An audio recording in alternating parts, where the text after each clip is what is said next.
राहुल अपने बिस्तर में लेटा हुआ था, लेकिन नींद उसकी आंखों से कोसों दूर थी। उसने करवट बदलते हुए खिड़की की ओर देखा। तभी उसकी नजर एक काली छाया पर पड़ी, जो धीरे धीरे उसकी खिड़की की तरफ बढ़ रही थी। यह क्या हो सकता है? राहुल ने खुद से पूछा। उसका दिल तेजी से धड़कने लगा। जैसे ही छाया और करीब आई, राहुल ने देखा कि वो एक बड़ा काला कुत्ता था, जिसकी आंखें लाल जल रही थीं। वह कुत्ते की तरफ से अपनी नजरें नहीं हटा पा रहा था। माँ, उसने डर के मारे चिल्लाया। माँ ने राहुल को गले लगा लिया। उसे सांत्वना देते हुए कहा, बेटा, डरो मत। ये सब सिर्फ तेरी कल्पना है। मगर राहुल अभी भी सहमा हुआ था।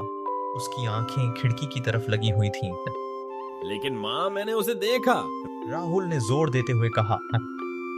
राहुल ने खिड़की के बाहर झांक कर देखा और पाया कि वहां एक छोटा सा सफेद कुत्ता खेल रहा था। उसकी मासूमियत और चंचलता ने राहुल के चेहरे पर मुस्कान ला दी। तो ये काला कुत्ता सिर्फ मेरा डर था। राहुल ने खुद से कहा। उसने धीरे धीरे समझ लिया कि भूतिया कुत्ता कुछ और नहीं, बल्कि उसके मन का एक डर था जिसने रात को उसे घेर लिया था। राहुल ने खुद से वादा किया कि वह अब अपने डर का सामना करेगा। राहुल ने एक बार फिर खिड़की से बाहर देखा और इस बार उसे कोई छाया नहीं दिखी। उसने मुस्कुराते हुए कहा, डर हमारे मन में ही रहता है। अब वह अपने डर का सामना करने के लिए तैयार था और उसकी आंखों में एक नई चमक थी।